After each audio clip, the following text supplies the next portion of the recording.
It's Veterans Day. It's Veterans Day. It's Veterans Day. You better think of veteran. Yeah. So, I got my Army fatigue on. It was showing a little too much shoulder. It was showing a little too much shoulder, so I had to put a little jacket on. Y'all know that commercial when they be. Okay, whatever. It's cool. But welcome back to the Daily Dose with Des. I am your host, Des. I'm still looking for my co-host. So if you're out there and you want to be on the show, come hither. Okay, come hitherings. But today is Veterans Day, and I was this close. I was this close to not doing a show, but I was like, you know what? Thursday show, we was buffering, we was skipping, and I tried to watch the show back, and I was really disappointed at some of the topics that I was doing, and it was freezing and jumping and all that, and that's just not the quality show that I want to have. I still don't really know what was going on with my software. So I couldn't do the show on Friday, which I didn't say I was on the show on Friday because I put up a schedule every week, which I did not put up a schedule this week because guess what? Yo, girl, be needing a break. Okay? For the past 2 weeks, I've been back to back to back to back to back to back to back. I haven't had a day off. Okay? From me having to work a regular job. So if somebody else is hiring, like I'm really looking to get up out of here. But yeah, so I've been working and then doing this, had games, media day, all the things. So I do want to say before I play the intro video, I really need y'all to like this video. Okay? Like the video. Okay? That's the least you can do. If you're not gonna send me no clients, if you're not buying the merch, if you're not doing none of the stuff, at least like the video. That's the best way that you can support me. Your eyes being here watching me too. That's great support, but I need you to like this video. We are 74 subscribers away from my target goal, and we are already in the midst of November.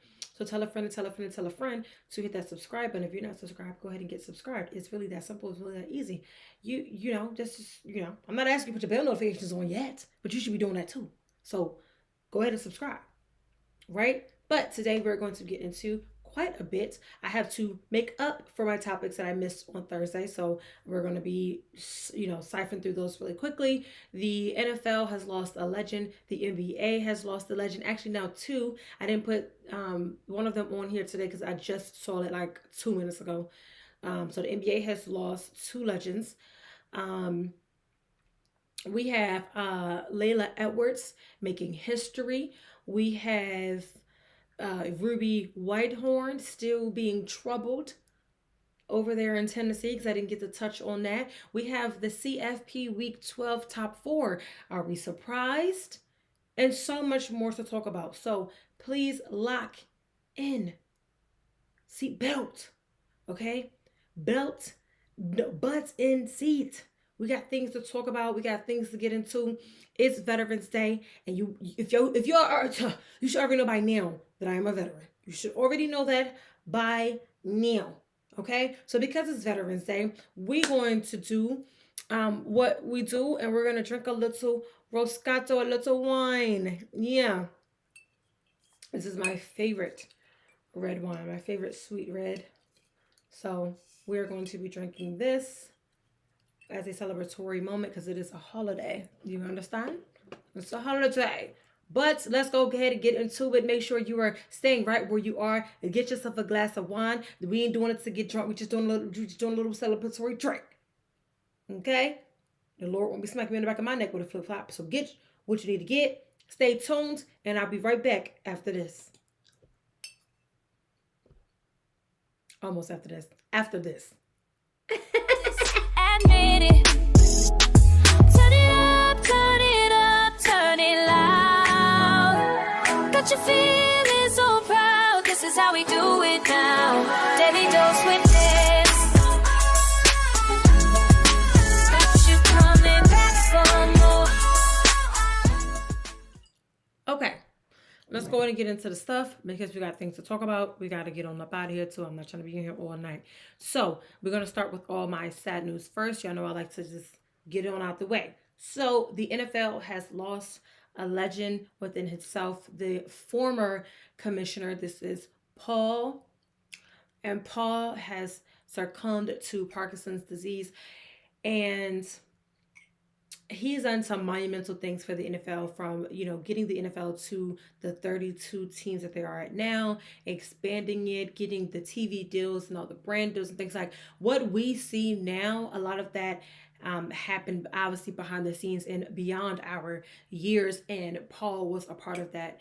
I think that Paul really had a vision and really scaled it to the max. And I think that Roger Goodell took it by the horns, and now he's doing whatever he's doing, even though the NFL has become a little bit too money hungry for me, but that's just what it is. So Paul was one of the most monumental people in terms of the NFL, and a lot of it of what you see now and how the game is played and how the game is received and watched and things.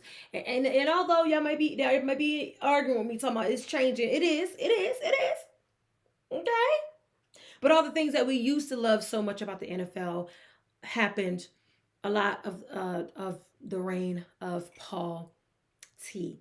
If you want to read more about his memory, more about his impact and his legacy, I do have an article up on the website at prettygirlsmedia.com. Go into the articles, and he'll be one of the top articles because I just wrote it as like yesterday. So there we go. So sending my condolences and rest in peace to this super duper NFL legend, Mr. Paul T. I'm not gonna say his last name because I don't want to mess it up. Because the last time I was messing up somebody's name, y'all curse me out in the comments. Y'all curse me out in my DM. And we already know that I'm the person that's not super good with names. I gotta practice. And I didn't practice one today, so I'm not gonna say it. Just out of respect. Okay? Now, moving on. The NBA has also lost a legend in Lenny Wilkens.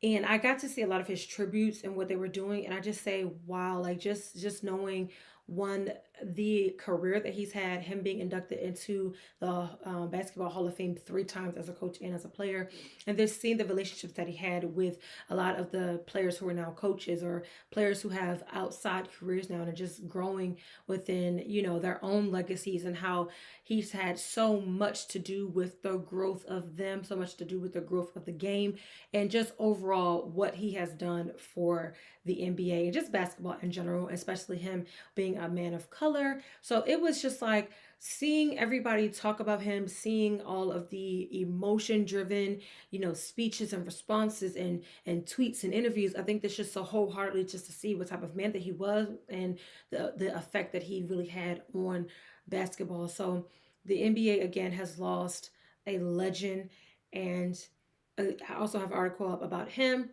If you want to know more about his legacy, about what he has done, where he has been, and how he has helped so many people in the basketball, especially the NBA community, please feel free to go over to my website and read the article. Everything's free over there. Everything's free right over there right now. So you better get on. Okay? But we, all of us are sending our condolences and our prayers up to his family, his friends, his students, and everybody else who he has touched, as he will be laid to rest here soon. So rest in peace to Lenny. Okay, that's enough of the sad news. Okay, I promise. Now, I can't remember if I talked about this fight or not. And I feel like I did, but then I feel like I didn't. So, I mean, if I did, then we just gonna hear one more time. But in like 3 days, this exhibition fight was supposed to be going down. Remember when it came out, it was just like it breaking in, and everybody was either super duper excited about it because it was fight night and it was boxing, and people, regardless of what, Tank Davis has followers out the hoo-ha. People like watching him, people like seeing him, people like being involved, whatever it is with him. A lot of people just like him.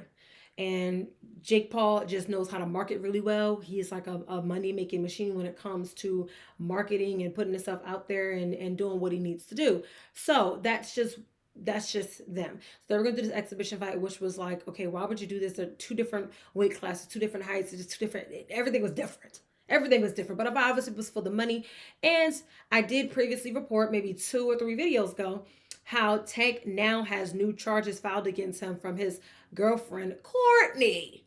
Okay, I went through the story with y'all, but in case you forgot, he went to Courtney's job at Tootsie's in Miami, drug her out there, physically assaulted her. She was scared for her life because he kept just pulling up to her house, and she said that he said, "You gotta do what I tell you to do, or I'm gonna off you." Essentially, I'm paraphrasing because we really early into the stream, and I'm not trying to get okay.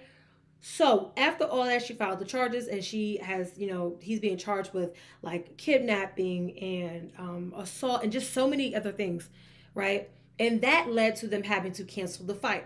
On top of it, I already feel like Jake Paul was feeling like he was just not being um, a good businessman in terms of getting the deals done, showing up for meetings, being on, if it was a Zoom or in person, and doing all the things, because there was an article about it and Jake Paul really spoke about it, and he said that Tank is the worst human being possible ever on earth. He hates him, literally, right? And he was essentially like, we're just done with the fight. We're just done. We're gonna fight somebody else, and he's gonna have to fight somebody else because he got a contract with Netflix. So the money gonna come from somewhere. Somebody gonna get in the ring. It may not be Tank, but somebody gonna get in that ring. It may not be somebody we want to see though, but somebody gonna get in there. So really, and I think he said that he blew making like almost $40 million or whatever that amount was, but it was a large amount of money because he couldn't keep his hands to himself. And Jake Paul said that you can go, you can just type it in the Googs.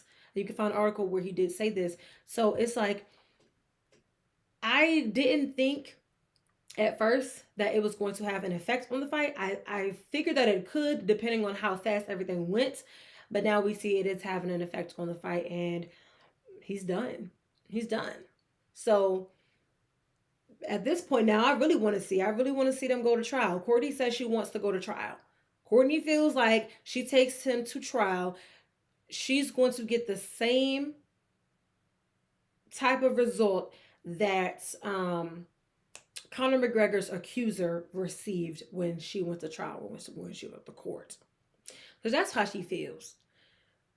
And again, I don't have enough of the information to say yay, nay, hey. We just have what she has put in the report. I have not seen any statements come out from him. But this fight is over. It's canceled. So if you thought that she was going to be going or watching or whatever you thought she was going to be doing, pick something and find something else for you to do, because it ain't happening. All right. Moving on. I thought I just had to say that. Okay. So we're going to go with this story here about Compton College. It's not a bad story. So, ooh, this is potent, chill. Ooh, that's a little strong. But anywho, these players are from Compton College. It's a JUCO, and this is a father-son duo. And then on top of that, so the father obviously is old.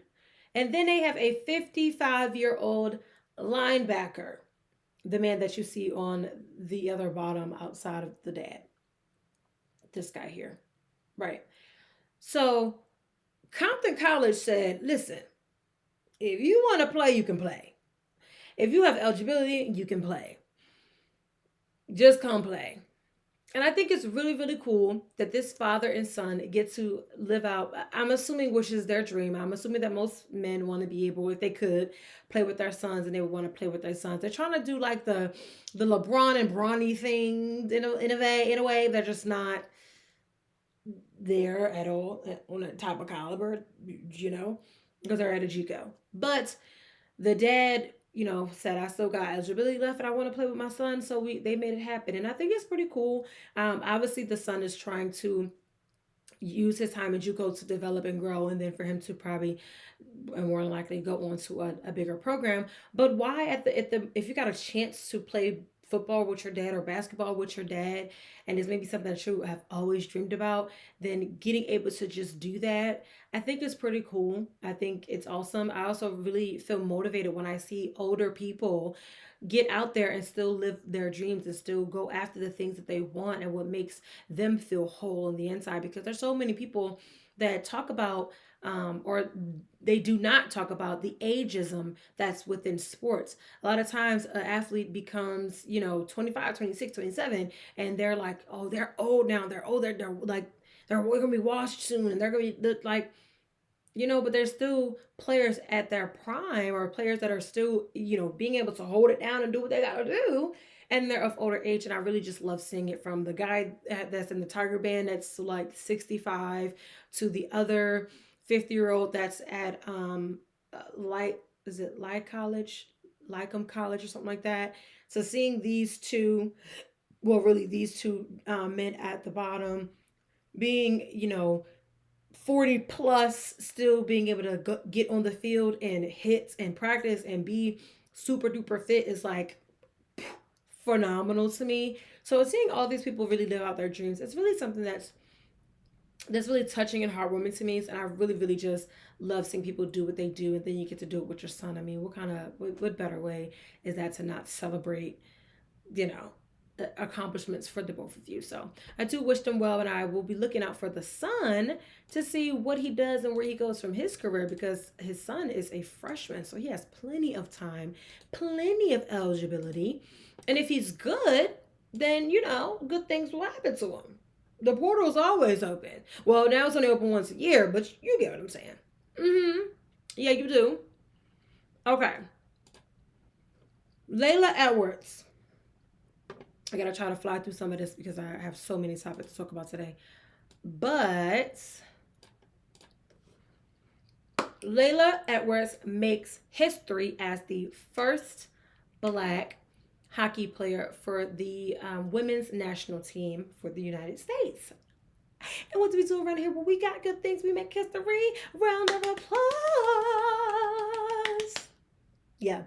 So we don't really see a lot about the women's hockey, especially the national team. But the national team, like the soccer national team, is actually good. They're really good, Our men's soccer team has been second to the women's for years now. Okay? 4 years now. And if you say I'm lying, you are hating. Okay? And I'm starting to feel that way a little bit about the hockey team as well. The women do amazing things in hockey. I really wish that they would open it up so that way more media can get in there and really have that spotlight to really shine on them. Because again, I love hockey and I love being in that space. And I would just love to be able to talk more about the women who are, making their way in this male-dominated sports space. And there's nothing wrong with that. But Layla is making history, doing her thing. I think that is just so amazing.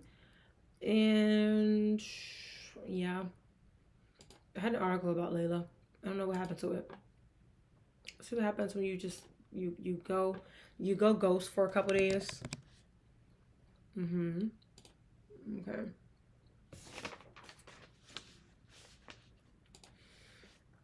Okay, so let's read a little bit about Layla. Layla played hockey with the Wisconsin Badgers. She is 21 years old. And she's just that girl. And being able to be, I don't think you guys know how serious this is. I don't think you guys know how serious this is. Being able to be on the national women's ice hockey team at 21, so she's a young woman doing this, and coming from like University of Wisconsin. If we're being honest, a lot of people aren't checking for the University of Wisconsin, and she's coming out of this university and she is like taking a blaze, and like she's doing these amazing things and making history while she does it. She is a defensive forward. She is 6 foot. She's a senior in college, and she's from Cleveland. Okay? She's a Cleveland girly. So it's just, I think it's just super duper great and super duper like phenomenal when I see women in general, but then obviously when I see Black women doing, just doing a little bit of everything. And I hope that this national team can really turn around and start to really win and really, make a splash more, not only just these regular games, but obviously when the Olympics comes around and, ice hockey's in the Winter Olympics. So, Winter Olympics is like right around the corner. And I'm really hoping to see Layla out there with the Team USA. Because, like, what better like feeling is that? What better feeling is that? But ladies and gentlemen, this is Layla, and she is doing what a lot of women cannot and probably won't do, and that's playing ice hockey, and she's doing it on the highest level, both collegiate and on the national team. So, go Layla. Okay. Now, we previously talked about how the NBA was under investigation with all of their players, the sports betting, the gambling, the rigging of the games, the illegal poker games, all of those things. So it has now expanded to NCAA. Now, NCAA recently said it's all right. You can bet. You can't bet on collegiate games, but you can bet on all the other games. And there's people pushing back like, whoa, no. Time out. Because if you give them an inch, they're going to take them out. There are, first, well, let's address the elephant in the room. A lot of the students are probably already betting and already doing these things anyway, which is why I feel like the NCAA was like, for us to just calm some of these, suspensions and allegations and things down, we'll just make it legal, right? But they've already been knocking people off the chains. And because they've been betting either against themselves, they've been doing the prop bets, and they've been telling the team business, they've been selling the information. So at that point, you're now banned forever, for life. You're not coming back. So the NCAA has now basically joined in with the other federal investigations, and they're just trying to get to the bottom of it.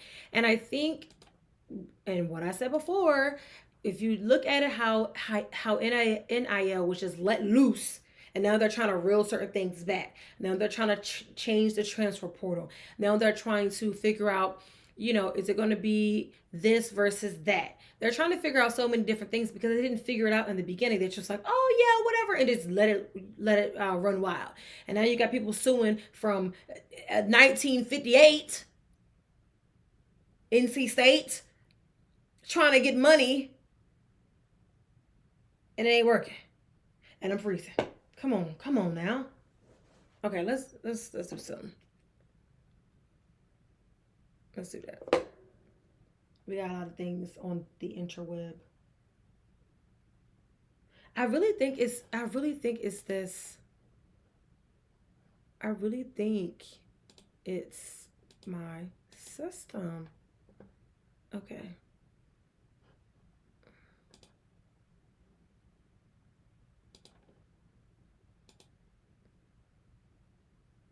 Let me see. Am I back? Y'all, this is annoying. Very annoying. Okay.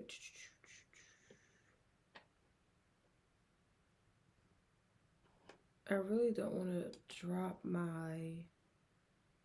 I'm sorry, because I definitely was getting into it. And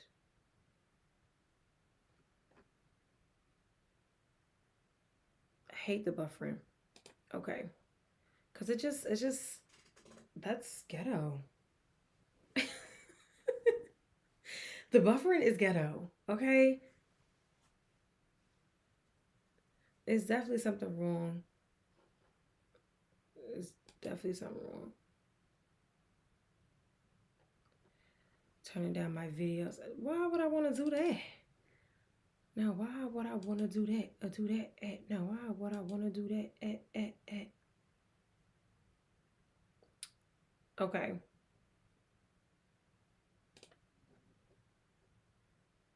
Let's see. Did this thing just take me away?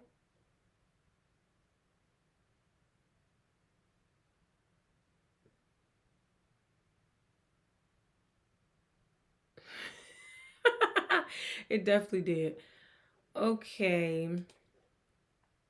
I'm not ending my show, so we're gonna do it. We're gonna just get into it. All right. I should be back.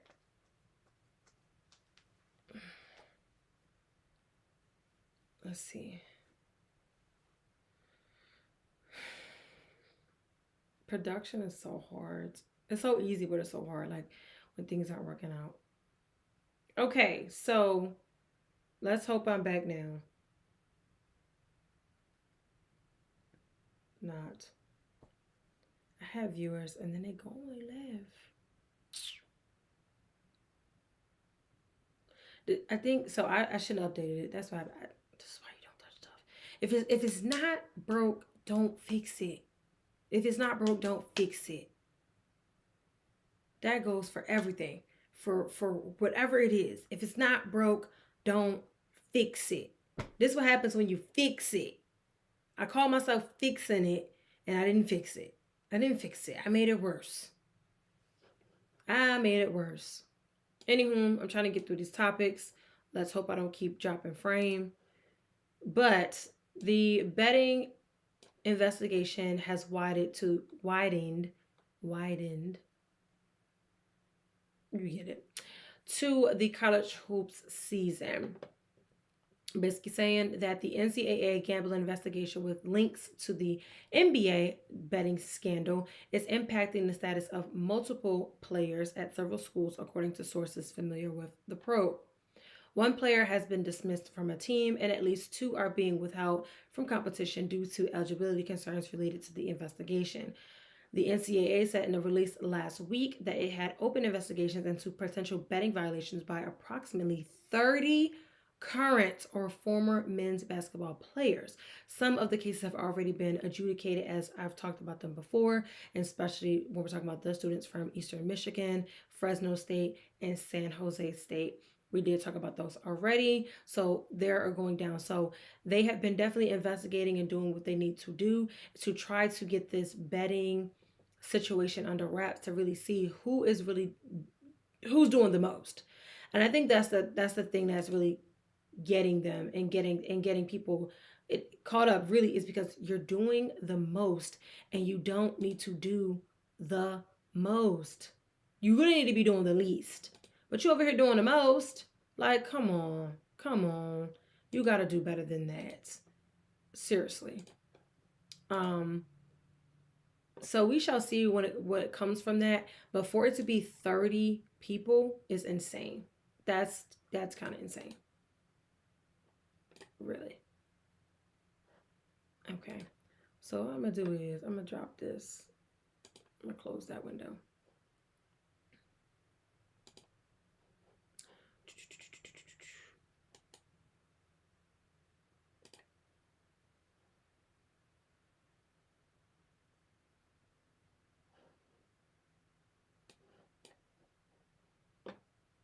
Basically,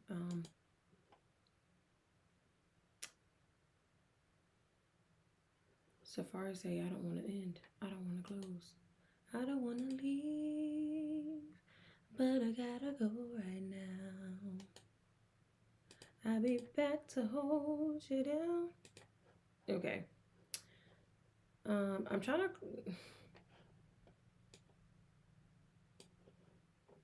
Safari is weird. Safari is weird. Anyway, I feel like I didn't do that NBA story any justice because I just am dealing with so much stuff over here. But speaking of basketball, Ruby Whitehorn has been dismissed from the Tennessee Vols basketball team, and she was dismissed because she cannot keep her hands to herself. She has been arrested. Now, this is her second arrest. And the article basically said that the Tennessee Vols have dismissed senior guard Ruby Whitehorn from the 8th ranked Lady Vols with basketball coach Kim Caldwell, saying previously last Sunday that it was her responsibility to protect the program and for it to have high standards. And I completely agree with that. Every program has to have high standards. Then when you look at like South Carolina, when South Carolina was having that problem with Ashley Watkins, what did they immediately do? They was like, no, You are removed from this team until we get it figured out, until you figured out what you are going through and what do you need from us to best support you so you can be the best product on and off of the court. Your basketball career does not just remain about what you do on the court. It's really the off the court behavior that gets these players every single time, right? And the statement basically said, in light of recent events, Ruby has been unable to reflect those standards of the program, and I've made the difficult decision to dismiss her from our team. This is Caldwell's statement. I love Ruby and will always be rooting for her. My priority is to uphold the respective reputation of the Lady Vols.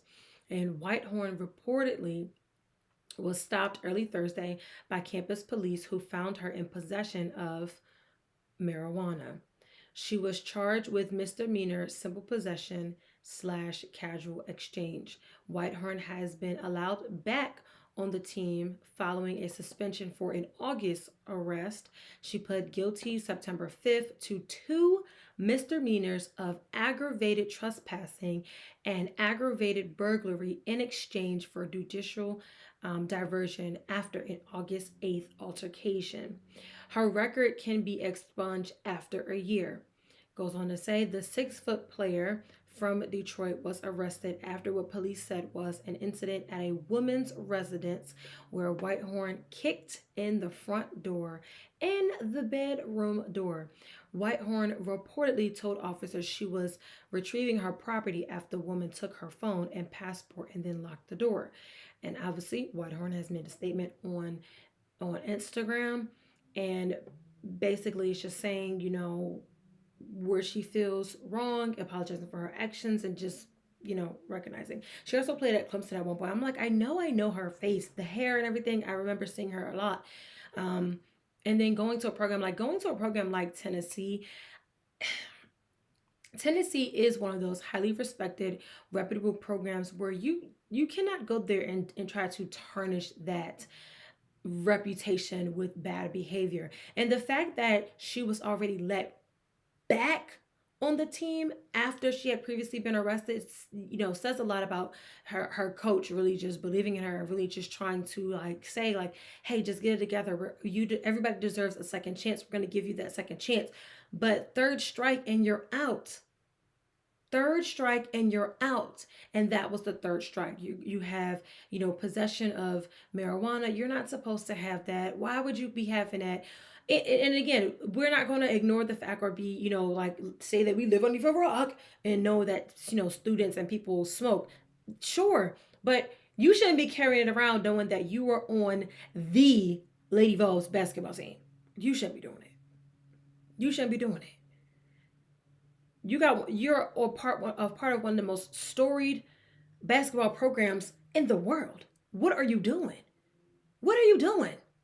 Just like, even though it says a woman's residence, a lot of other articles and everything were saying it was her girlfriend. They got into a fight. The girlfriend took her phone and her passport or whatever and basically told her to get out. And she was like, no, I'm not leaving without my things. And things escalated. So you already had a chance after that. And this happened. You pled guilty back in September. And then you turn around in the very next month and get arrested again. Troubled. She has to be troubled. And I'm not saying that to be funny. I'm not saying it to be mean, malicious, or anything. I'm saying it as we need to be able to get her. Not saying we, but I'm saying the community. She needs some definitely sitting down, and she needs a harsh reality check, because you've now ruined your career. You've ruined your career because, one, you're involved with the wrong type of women, and 2, you're involved in some of the wrong types of activities when you know that you're actively in season. They know who you are. They're waiting for you to mess up. They're waiting for you to give them a reason as to why you shouldn't be where you are.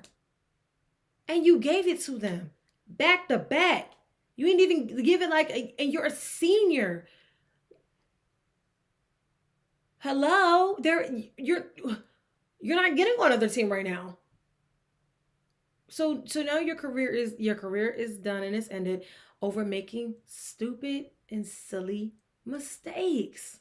But I mean, it really isn't a mistake. At this point, it's a choice. It's a choice. You chose to walk around campus and have marijuana on you. You chose to lose your temper. And I understand how sometimes you can lose your temper. Trust me, I understand. But you have more to lose than the person that took your phone and was hooting, hollering, and carrying on with you. And want, I want our girls to do better. To do better. Period. Period. Losing your head and getting in your emotions and acting out of control and ruining your life is not what you worked so hard for. It's not why you went to college. It's not why you transferred and went to Tennessee. It's not why you did any of those things. And now you have nothing to show for because you didn't got yourself in trouble by just dealing with the wrong type of people, running with the wrong crowd. You are not like everybody else. You are special, and it's okay to be special, but it's not okay to be stupid. And I felt like her behavior, her back to back behavior was very stupid. And maybe she has something bigger going on. Maybe she does. And if she does, I really hope that she goes and gets treatment and goes and turns it around some type of way, and hopefully graduates, get into one of these other professional sports leagues that are coming out. We have plenty of them coming out now. And then hopefully she'll get her shot in the WNBA because she's not a bad player. She started 28 out of 34 games last season for Lady Vols and ranked fourth for the team in scoring, averaging 11.6 points per game. She began her career at Clemson, where she started 62 of 66 games. So she is good. She's too good. Too good to now be off the team. Come on, Ruby. I want more for you. We got to get it together, my girl. Seriously. Seriously. Okay. All right. I'm going to get off of it because I can be on a soapbox forever, so I'm going to let it go. I'm going to let Ruby go. Now, I thought this was a very sad story when I saw this, and I say, OMGG. Okay? This is OKC and their rising star, Nikola, and he has been diagnosed with testicular cancer. And like I said, 20 years old. He's currently undergoing chemotherapy. So he was diagnosed, but it wasn't announced until the Thunder general manager, Sam Presti, announced on Thursday, October the 30th, that he had testicular cancer, and they found it because he was doing a procedure earlier in the month of October, and they had to do a biopsy, and that biopsy did confirm that he did have cancer, and he had to start chemotherapy immediately. And it says doctors are extremely positive about the 20-year-old's long-term outlook, as testicular cancer is considered one of the most curable forms of cancer in males. Nicola has requested that the news not be made public until he had began treatment, which he has recently started, and which this had now come out into the news, because before that it did not come out into the news. And I respect that. I love that they held it back, because it really is something that he's going through for within himself, and then his family's going through it, and then his teammates is going through it, and again, he has a whole career ahead of him. And I can't even imagine, just like you're about to be on the up and up of your career, really doing things that you love, and then it's like, oh yeah, well, bro, sorry, but you have cancer and you have to like start chemotherapy right now, so we can be able to like cure it, so we can be able to really give you the help that you need. And a lot of people, it would behoove them, because like, yo, there's some, they are, if not the healthiest people. They're athletes, they're at the peak of their health, and things like that happens to them too. So if it can happen to them, it can happen to you too. And testicular cancer and prostate cancer is super duper prevalent in men. I mean, obviously men have a prostate. So take care of yourself. Get yourself checked out. Okay, and we're going to send prayers up to this young man that he recovers swiftly, he recovers quickly, he goes into remission, and it does not come back, and that is cured. We are hoping for a cure. We've seen, head coach Deion Sanders go through this and having to get surgery after surgery and having to basically beat cancer and really just continue to go through that. But, you know, this is something that affects people in a way that I don't even think that I can even fathom. I can't even think about how it would affect me. So understanding how young he is as well, it's like, gosh. And I don't believe his family's over here. I believe, they're probably back in their country and they're probably worried sick. They probably come over here now, but they're probably worried sick. And it's just like, please, guys, if this and Coach Prime haven't taught you anything within this year, is to please get yourself checked out. Please get yourself looked at. Please take better care of yourself because you need it. You only have one you, and you deserve to be here. Okay? So please take care of yourself. And again, sending prayers up to this young man that he has a speedy recovery and can get back on that basketball court. Okay. We're going to go right into our next basketball news. Nico Harrison. Nico. Nico Harrison. Fired. The Dallas Mavericks have fired their GM, Nico. Now, a lot of people thought that this was going to come last season when they made the Luka trade, and everybody was like, who, what, when, where, why, how, huh? It was like, who? Why would he do that? What happened? Right? And clearly, they lost the trade. But I think we all knew that already. Right? And although Luka has his problems too with being healthy from time to time, when he balls, he's balling. Okay? Balling. He's been doing his thing over there with the Lakers. And it was like, you gave him away for AD? And AD is about made of glass, child. He might not even be as thick as my glass cup. Okay? AD pissed me off that one night. He couldn't even get 14 rebounds. He got 13. I said, come on now. If you can get 13, you get 14. Come on, AD. And to me, I've always felt AD is a roller coaster player.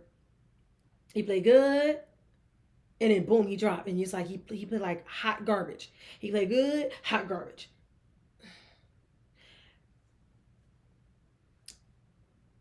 Nico had it coming. And now look at him.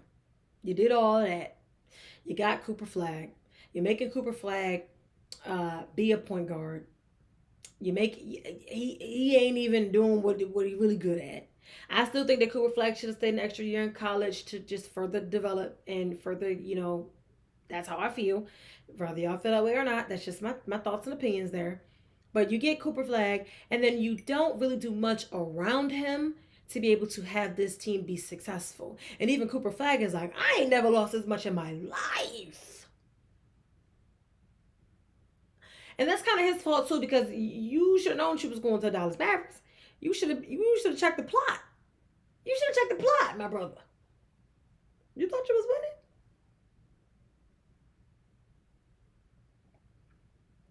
I don't know why he thought that, but the Mavs say, Nico, we gave you a shot, we gave you a try. Fans were calling for your head. We stuck by your side. We wanted to see what you was going to do. And you didn't do anything, and it's not looking good. It's not looking good. It's looking like we made a fool of ourselves.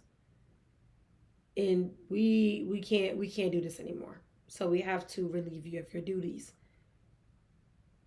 Immediately. Yes, immediately. Get on up out of here. So. I want my soap off front of me. I think I look good. Ooh, this wine is strong, okay? Strong in my spirit. Okay? Like the spirit of the Lord. Amen. Holler back at her. Woo woo. Okay. Moving on though. Nico, God bless you and hopes on your next chapter in your career. Switching gears though. Not really. Brian has found himself fired. The Giants said, "We've seen enough. We have seen enough. You're done. We don't need to see any more. We don't need to see no more. We're cool off you." And they fired him. Now, I have dragged that organization, which is the New York Giants, and if they ever was to see this, they will probably never give me a job. But I think what I was saying was pretty factual, though. It's not like I was just doing it just because. But the Giants have had problems all season, as we know. Outside of front office issues, they've also had now player issues. They've lost Malik Neighbors, they've lost Cam Scatterboo, and they're about to lose Jackson Dart. They benched Russell Wilson and said, you belong over there. You belong there on the bench. And, pretty soon here, they're going to be back relying on him because I don't see Winston becoming QB1. I just don't. I think he's a great personality, a great, asset to have on your team. But I don't think that I don't see it happening. I think Russell is going to be back if Jackson Dart is still within concussion protocol at some point by the time he gets the next game. Big three going to have to get up in that game. So hopefully he's not rusty. Okay. But they've lost their key players there. Few others, sure. And Brian has had some trouble, has had some issues. It's hard for me to be able to say, oh, we're going to just put it all on him. That's hard for me to do because I feel like the organization as a whole has been very problematic, has been very problemsome, right? And some of it comes from the top. They say, how do you lead? You always lead from the front, right? And in this point, the front is the front office. And at this point within the season, I don't know what they expected to get from firing him. I really don't. I really don't know what they expected to get at this point in the season from firing him. There's a coaching carousel going on around here. College has it going on. NFL was about to start having it going on. And they're not in enough. Yes, the season is slowly but surely, because once November gets here, that's when football starts to crank up a little bit. But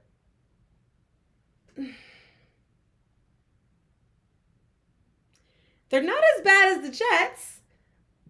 So that's one thing. But I don't really know what they stand to really gain from firing him right now in the midst of their season when everything else around them is crumbling as well. They don't even know if their quarterback is going to be coming back. The one that they really want. They don't even know. You gotta put that boy out there without actually giving them enough protection, without actually building him a line around him, and he out there running for their life, having to make the play, and that's what got him concussed in the first place. Maybe that's Brian's fault. Maybe that is. Sure. But I think that the Giants' issues run way deeper than some Brian Daboll. You can't fix the problem if the problem itself is never fixed. You can change the players. You can change the coaches. You've seen it. We've seen it. They've changed the coaches plenty of times. They've changed the players around. They've got rid of this, got rid of that, got him, gathered him. And guess what? The team is still a mess. It's still in shambles. Getting rid of Saquon. Just like these problems have been here. The problems have been here. And could coaching be an issue? Absolutely. But there's definitely way more going on in the organization of why the organization is so tainted and so bad other than the coach. So I don't really know what they stand to gain here. They're just in a mess right now. They're just literally in a mess. I think they just need to like hang it out to dry, wait till next season, and try again. And try again.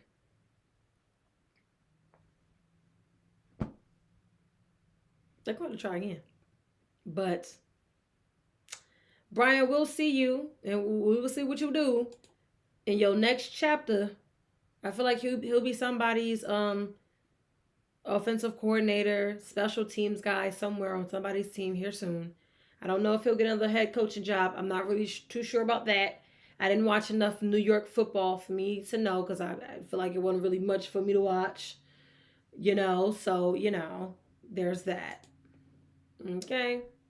Now, are y'all gonna be mad when I say this because I'm about to say something and I don't want y'all to be mad at me, okay? Because I don't want y'all to be mad at me because I'm always on his side.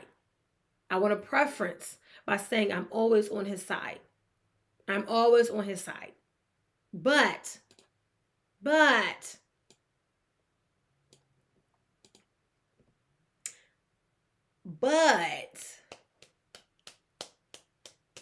it's looking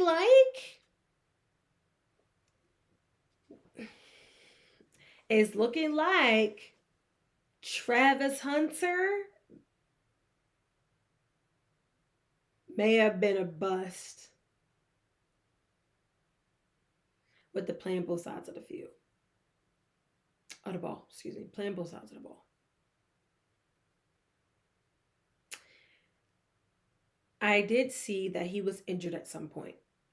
And now, as of, today, now he's had surgery. And he is out for the remainder of the season. It's going to take him about 6 months to, recover and get back to it and do all the things. And yes, he's a freak of nature, so you can expect that it probably will take a little less than that, but they're giving it 6 months, right? And obviously I didn't want to say this at the very beginning because I didn't want to be one of those people that everybody called a hater and everybody said that, oh, wait and watch and all that other stuff. So I just basically did what y'all would have told me to do. I shut up and I just waited and watched. I reported on him when it was times to report and I didn't say much. I let it go. Became a dad, cool beans, all of that. But I felt that there was so much hype and so much media and speculation and so much like interest around him and getting into the draft, although he wasn't the number one overall, him and Shador really took the spotlight. They really took the shine, all of it. They took all of it, right? Everybody was talking about what Travis Hunter is going to be for the Jacksonville Jaguars, what he's going to do for that organization, how he's going to play, how his career is going to be this, that, wow, wow, whoop, whoop, doot, doot, shoot, boop. Okay? The whole 9 yards. And rightfully so. I'm never saying that he didn't deserve anything that he got, never saying he didn't work hard. I'm not saying any of those things. All of it was well-deserved. However, that was college world, and now we're talking about NFL football world. The same way they did with Caleb Williams. When Caleb Williams came in, it was so much hype. It was so much just pizzazz around him and how, he's just going to be this super duper, oh my God, he's the guy. And then his first season, he wasn't the guy. He plummeted, right? And I feel like the same thing is happening with Travis Hunter, has happened, because now he's out for the rest of the season. We haven't heard much about him all season. Haven't really seen much of him all season. Now he's hurt. It's like his hype slowly but surely, quietly crept away. People start pulling away. People stop talking about him as much. People stop, where's Travis Hunter? Like, I remember the year before he got into the year before he got into the NFL, up until about training camp, we were seeing articles every day about Travis Hunter. And then soon as like OTAs and so OTA, they still was on a little bit OTAs. So I say preseason. Once preseason started and really when I got into regular season, the media start pulling back. They start pulling back on Travis Hunter. What happened to the guy that y'all was bigging up this whole time? What happened to this guy that everybody, loved and was rooting for and was cheering for? Again, I'm one of those people who is rooting for and cheering for him, but I felt as though that this same thing, we've seen this story over and over and over again. It was almost as if he got too big, too quick, too soon from his success of not actually doing much or doing anything yet in the NFL, and he still had to prove it. And then when we get there, what we saw was like, okay, this is not the best.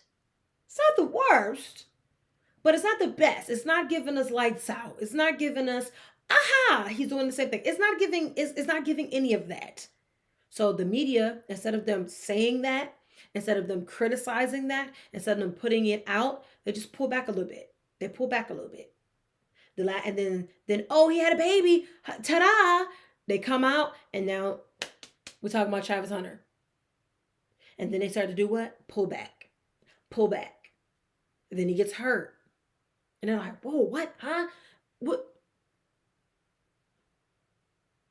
And then today they announced he had surgery, out for the rest of the season. This is not the career that he was supposed to be having. This is not the career that he was supposed to be having at all. So maybe the sophomore year he'll bounce back.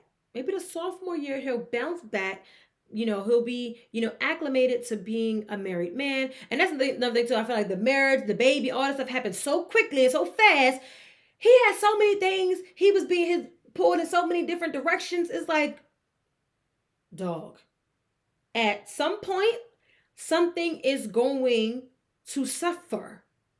Something's going to suffer.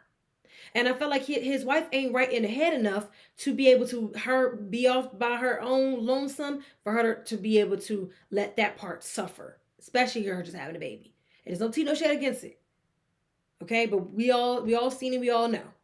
So being a new dad, being fresh into a marriage, fresh out of college, fresh into the NFL. Got all these big things going on, Heisman going on. You got so many things happening around him at one time. Something was banned.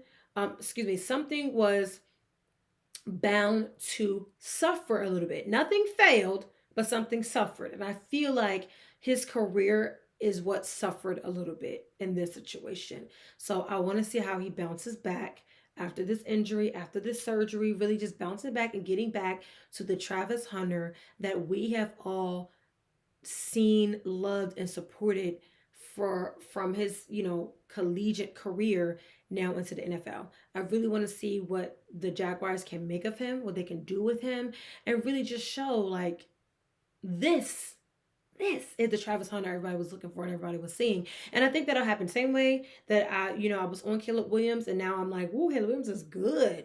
He's showing up. He's doing his thing now. I think that's going to happen for Travis Hunter. But obviously it's going to have to be in his sophomore year. So we shall see about that. We shall see. Okay? Boom. We marching right on through. I know I got some time. Okay. We're going to move into college football. We're going to have 4 more topics left. So I was supposed to talk about this on Thursday's show about how Dabo Swinney was doubling down.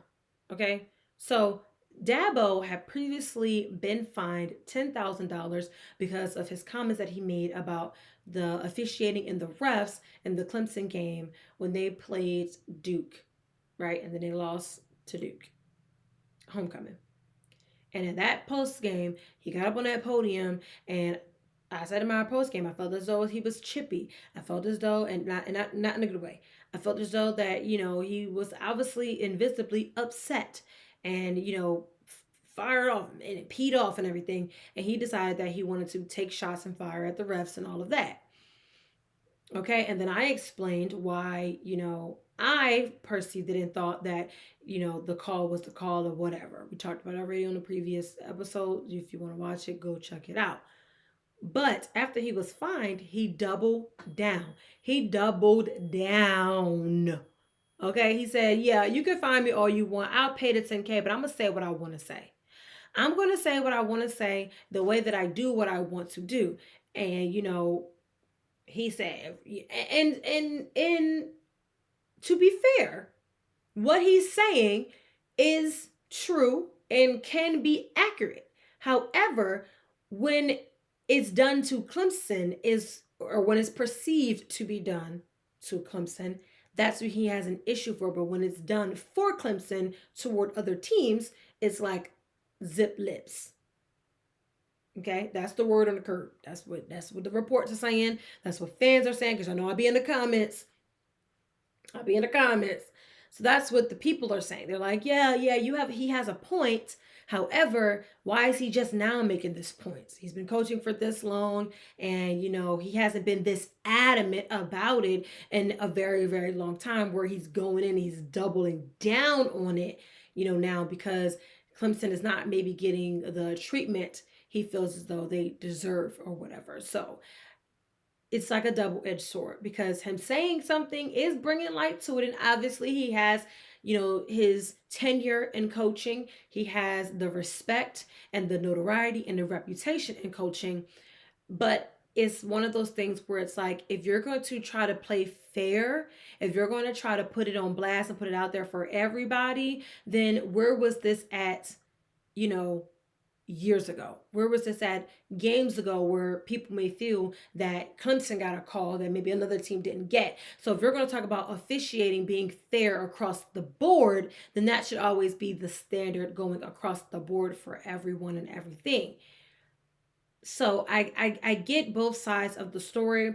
I do think that and I'm not saying this in a bad way, but I do think that he is a very emotional man. And sometimes allowing your emotions to get the best of you can really be part of your demise or part of your actual issue of why you continue to keep suffering. And as a person who has let my emotions get the best of me to some points, I can speak on that and know that sometimes you just sit back and you be like,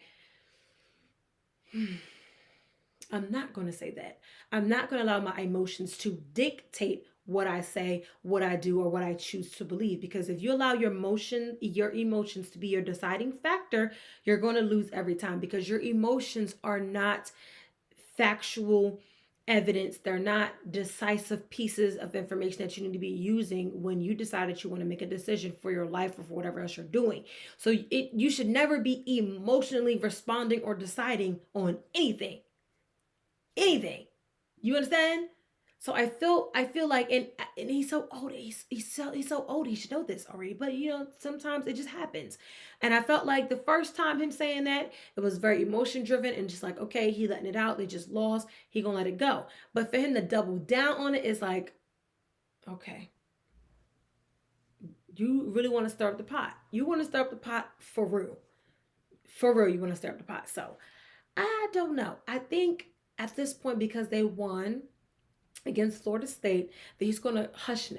He's going to be quiet now. He's going to let it be. He's going to let it smooth sail. But I guarantee if something happens in the Louisville game and it takes him off enough, and again, he'll be right back at it, triple downing on what he said. We shall see what comes from that. They're not at home though for Louisville, so it's not like one of those things where we'll see at home or whatever. The next time they're at home is when they play Furman, and that's going to be an easy win for them, in my opinion. Like Furman's in the SoCon, it's nothing. I just don't foresee it happening unless they just have a miracle happen, right? And speaking of miracles, I think, and I've said this before, I believe that Alabama has had a miracle turnaround. They went from being embarrassed by Florida State week 1 to them in Florida State now switching positions. Florida State is dumpster, pathetic. And now Alabama's like, huzzah! So week 12 has come out for the college football playoffs top 12. And this is the 12 coming in to week 12. 12 on 12 on 12. So we're not surprised by the top 4. We're not. We already knew this because it's been the top 5 has been the top 5 for quite some time now. And I think we can all agree to what this is. It gets a little shaky after like number 7, in my opinion. It gets shaky after 7. Okay? But having Ohio State at 1, having Indiana at 2, Texas A&M at 3, and Alabama at 4. I like it. I really think it should just be the top 12 teams in the country. But, there's more things that go into it. Obviously, strength of schedule, strength of record. The conferences have to be equally yoked and all that other stuff. But in my opinion, just let the best 12 win and go out there and do their thing. Let them do their thing. Let them duke it out, right? Really, I feel like playoffs should be longer than that. Like, it should be more teams than that. And I've said this like almost every year. I think I say it at least once a year on the podcast. I feel as though that the college football players should be bigger than 12. I feel like, how do I get to watch a field of 64 for March Madness and I can only watch a field of 12 for football? And don't get me started. Don't come in here talking about, oh, it's basketball, it's different, and they playing one game. They're playing one game. It's one and done. And they building enough time for all of them. They playing all these bowl games. I feel like these bowl games should be playoff games. I understand you get 6 wins and you go bowling. Well, so what? They should be playoff games. I mean, figure it out. But again, that's just my opinion. That's just my opinion. That's how I feel about it. I love football that much that where I wouldn't complain. If they say, yeah, so we're gonna add another 12 teams and make it a 24 field. Oh, baby. Oh.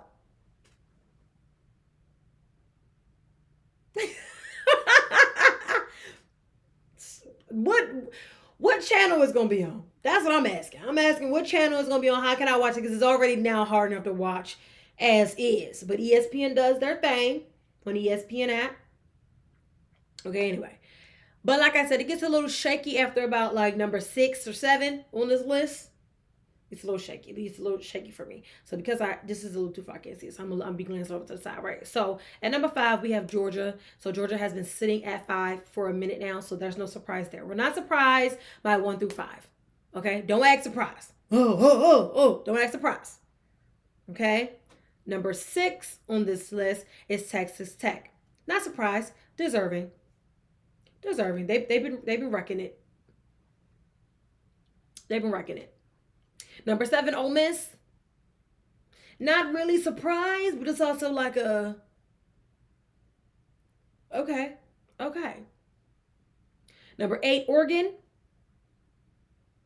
They're not in top 4 right now. So I have no complaints there.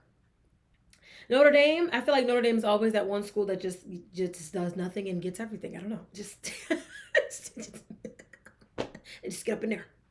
Okay, just get up in there. I have not seen Notre Dame play at all this season. I haven't seen them play at all this season. So I can't even give a good analysis of this team because I haven't seen them play. Who have they played? It's not being funny. I haven't seen them play all season. I haven't seen them play all season. Last season, I got to see them play when they played Clemson and a couple other teams in the ACC. So I got to see those games because obviously I'm involved with that. But I haven't seen Notre Dame at all. So I don't know how Notre Dame actually really. Maybe they're really, really good. Maybe they're really like that, and I just haven't seen it yet. I haven't seen it. Okay. Number 10 being Texas.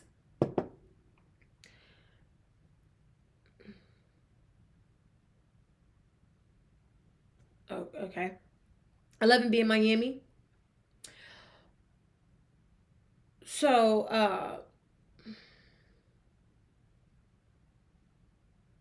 okay.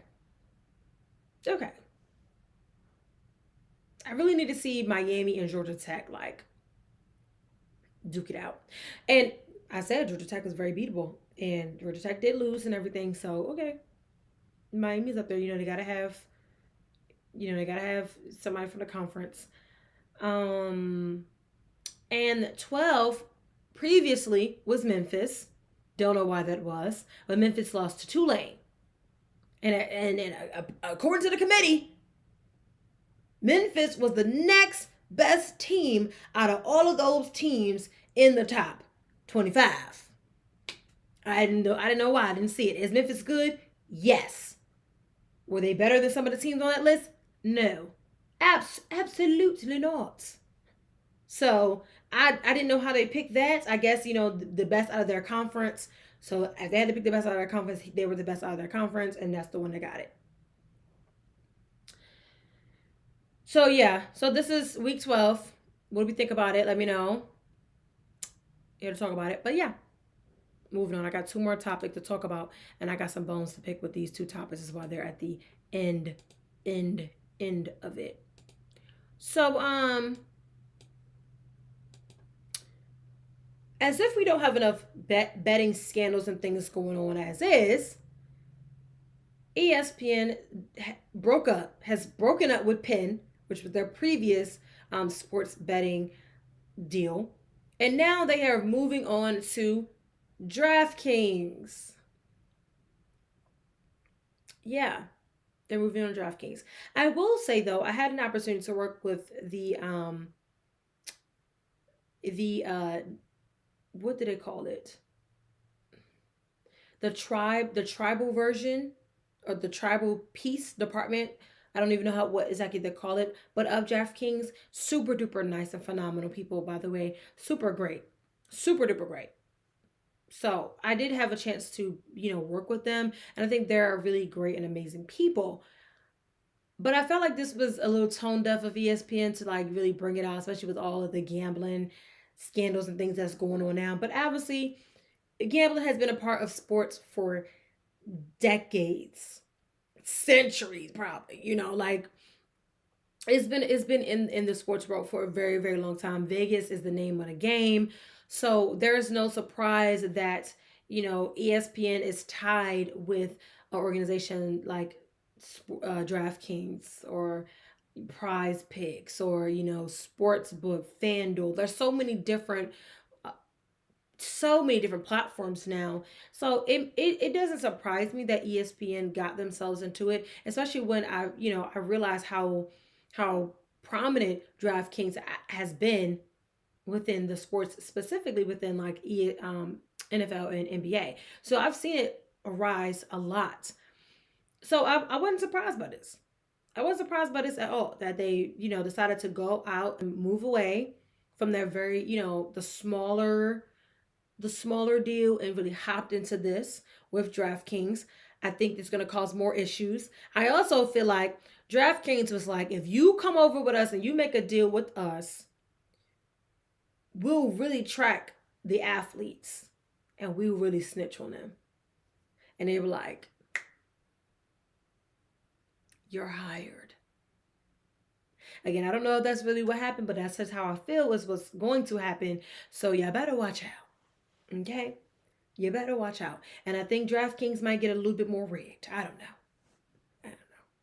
But if you use DraftKings, if you like DraftKings, then, let me know how it is, how it turns out, if anything changes. DraftKings is not legal in my state, so I cannot use DraftKings. So I don't know anything about DraftKings. I've never actually used it or opened it or had the app or none of that. I had FanDuel at one point, and now that's not legal down here in my state either.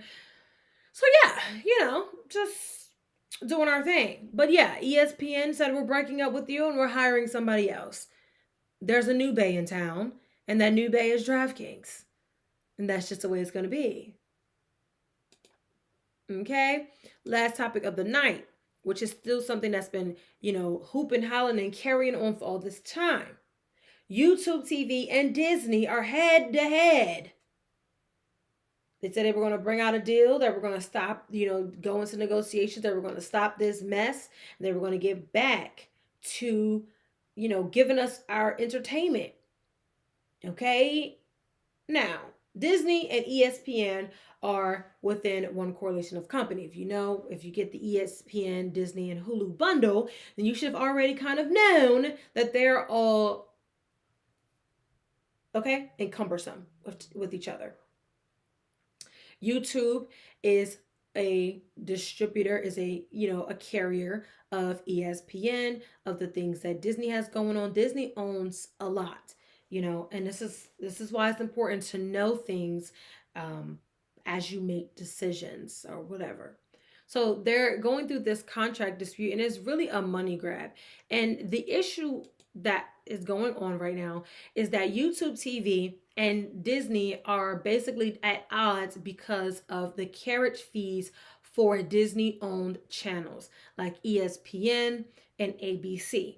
Obviously, we know a lot of sports go on those channels. A lot of hit shows are on ABC. A lot of, all of the sports world is ESPN. If it ain't on ESPN, then we don't know where it's at, right? So a lot of things are going on ESPN, and YouTube has been basically paying the fees in order to basically carry these channels for their customers. And it says that Disney wants a significant increase in what YouTube TV is paying them for these channels. YouTube TV is like, nah, no, no, okay? The fee is too high. You're making it almost nearly impossible for us to pay this. We don't want to pay this. And guess what that means? If they have to pay more, we have to pay more. And I've seen this increase go up over time. But I'm like, hold on, YouTube TV, what is going on? When I first got YouTube TV, the way they sell you is like you get it for maybe half off or like 20 something dollars for the first month. And then it increases. At some point, YouTube TV was like $50, $60. And then it was like, okay, now it's going up to $72. And then it went up to $82. I'm paying $90 because that's not including the tax and the fees and other fees that they just include up in there. I'm paying $90 for YouTube TV, and then you mean to tell me I cannot watch ESPN and ABC? You gotta be kidding me. You gotta be kidding me. And I really love the multi-view on YouTube TV for ESPN. I love that I consistently got games on there. I love the other channels they have on there. I don't like how the YouTube TV and YouTube are not intertwined together. I don't particularly like that I got two different apps. I feel like if I have YouTube TV, I should be able to just like maybe like switch over and maybe it should be a tier or something where it says TV and it says like YouTube video or something. I don't know. I don't like that part of it. I feel like, sure, it's two different entities, but it needs to be one entity for all of our lives to be better. I also feel like if you pay for YouTube TV, you should get YouTube Premium. You shouldn't have to get them ads if you're already paying $90 for YouTube TV. But again, that's just my thing. I understand that they're different and all that, but I just feel like they should just merge together and figure it out. But anyway, back to the ESPN and the Disney thing, right? So YouTube is pushing back. They're saying you're gonna force us to have to raise our prices again for subscribers, and they're already paying $90. So if we gotta charge them $110, we're probably gonna lose a lot of people. And right now, they've definitely lost some of my money because wait a minute, what am I paying for at this point? If I can't watch the things I really want to watch, if I can't watch the things I enjoy, because I found me a way to watch Law and Order now, so I don't have to worry about watching Law and Order on YouTube TV no more. I can watch it somewhere else. Okay, I can watch it on Prime. Okay, so if you're going to keep raising the prices, we're going to lose our consumers, we're going to lose our subscribers, and then we ain't going to be able to pay you anyway. Okay, YouTube is like, come on now, you trying to bankrupt us here. And Disney said, we do not care. We don't care. We want our money, and we want our money on time. So that's why they're fighting. That's why they're disputing. That's why, ESPN has not been on your TV. That's why you ain't been able to see no ABC. And I noticed this too, that ABC is not on a lot of other carriers. It's not there. And it's probably because they don't want to pay these prices. They don't want to pay all of this money to Disney, which Disney is a multi-billion-dollar company in the industry within itself. And they're just all about the money. They're just all about the money. And that's pretty sad. That's pretty sad. Okay? And then probably because they got to pay all these people. But it says the blackout affects millions of YouTube TV subscribers who are currently unable to watch ESPN, leading to frustration against sports fans. Because ESPN is not just football. It's basketball, it's hockey, it's tennis, it's UFC, it's everything. Equestrian, all the sports are there. You got ESPN2, ESPNU, ESPN. It's another one. It's another college one. They have so many different channels for ESPN. So it kind of ESPN Latin. They have so many different ESPN channels where now you're just not able to get it. You're not able to just do anything with it. So the carrot fees, which is AKA the money grab from Disney, is why YouTube TV is like, y'all trying it and we not having it. We're just not. We're not having it. So we need to come to an agreement to something we can agree to pay and carry on that way. But they already announced that the YouTube TV was going to be going up a couple dollars. So I don't know. I want to see what they do for this. And I know it's kind of one of those things that once they take your price up, they really don't ever bring it down. Which I think they should find a way to try, like, to just bring it down, some type of way. I was okay, like, even though $72 was pushing it, $72 was pushing it, but they really pushed it when they took it to $82, $84. No, I can't get with that. But a lot of people will pay it, and that's why it's still around. That's why they didn't change anything. That's why they feel like they can keep going up on the price, because either way the consumer is going to pay for it, because the consumer wants to watch what they want to watch. But now it's like you have so many different apps in order to watch a football game or in order to watch any type of sports thing. It's just utterly insane. You have to have YouTube. I'm not YouTube. Well, you used to have YouTube TV, but then you had Prime Video, and then of course there's tiers to Prime. Prime you can add on. You can add on Fox. You can add on Peacock. You can add on Stars, Max, all the other things that you can add on with Prime, which is a good thing for Prime. And Prime has this live TV feature thing, which I love because that's how I watch my Law and Order. But it's not really like live TV, because if I got one channel that only plays Law and Order, to me that's not giving live TV, but it is what it is. So they have that thing on Prime. But then you have some games that come on Peacock, but then Peacock has different varieties of subscription. If you get the basic subscription, I do not believe that you'll be able to watch the sports options on Peacock without like the premium Peacock. And that's a certain amount of money. You have Hulu, and Hulu has either the regular Hulu with the commercials, you have the Hulu with the bundle with the ESPN and the Disney with the commercials. You have Hulu TV, which I had for a very long time, and I did love it because I didn't have no ad. No, I had ads with Hulu TV. But Hulu Live TV, I loved it at some point, but to me, it wasn't giving all that it needed to give. I couldn't watch and do all the things I could do on YouTube TV, which is why I switched. Okay, you got Netflix. Netflix is going up every month. Just about every month it seems like, but they going up every year as well too. So it's just like so many different things that you need to be able to watch quality TV. It's like at some point, we as a consumer just need to be like, you know what? We're done with all of y'all and we're just going to go back to cable. Does cable still exist? Does cable still exist? I need to call my godmother. She knows if cable existed. I believe she got cable because I know she ain't on the streaming apps and all that. She can barely work Facebook. So I know she ain't on the streams. I know she ain't on the, I need to go ahead. I need to ask her. She probably still got Comcast. How much is it, Lord? I got to pay, because I got to pay for all the streaming and I got to pay for the internet. And as you can see, my internet chooses to do what it wants to do when it wants to do it. Y'all just robbing us blind. Robbing us blind, and we just keep paying. We just keep paying. We just keep paying. I'm gonna have to go back to cable and figure it out. Are the games on cable? I'm gonna call Diane. Don't worry about it. I'm gonna call Diane, and Diane's gonna be able to tell me, and I'm gonna come back and tell y'all. Okay, because I need to know if I need to go ahead and call up Spectrum, which don't even get me started. But that's who I got. That's just what it is right now. And do I need to get the cable? Yeah. So this is what's going on right now in the world of money, in the world of watching, in the world of us being able to just have things that we thoroughly enjoy and really just want to continue to have and use. So YouTube is, they're trying, but it's just not trying hard enough, I guess. I don't know. But thank you so much for sitting on this show. I am done talking for the day. I've been talking all day. I am tired. I'm ready to go get in the bed. But make sure you're hitting the like button. Make sure you're hitting the subscribe button. Make sure you're following on all social media platforms at PG Love Sports. If you would like to be a part of the Playmakers Press, it is your free